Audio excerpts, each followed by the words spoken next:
আমরা সবাই জানি স্যার আইজ্যাক নিউটনকে, সেই মহান বিজ্ঞানী যার মাথায় আপেল পড়ে নাকি তিনি মাধ্যাকর্ষণ আবিষ্কার করেছিলেন।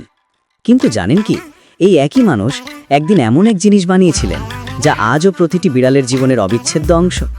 হ্যাঁ, ঠিকই শুনেছেন, বিড়ালের দরজা বা ক্যাট ফ্ল্যাপের জনকও ছিলেন নিউটন। চিত্রটা কল্পনা করুন, 17 শতকের কেমব্রিজ, এক অন্ধকার রাত। নিউটন মোমবাতির আলোয় বসে মহাবিশ্বের রহস্য নিয়ে লিখছেন। কলমের খসখস শব্দে ঘর ভরে গেছে।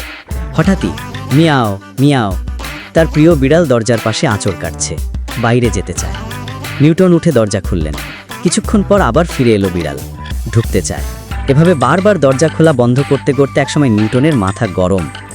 তখনই ইতিহাসের পাতায় জন্ম নিল এক ছোট্ট আবিষ্কার, একটা ছোট্ট দরজার ফাঁক, যেটা ঠেলে বিড়াল নিজে বেরোতে পারে, আবার ফিরেও আসতে পারে। দেখতে ছোট, কিন্তু কাজ একেবারে বিপ্লবী।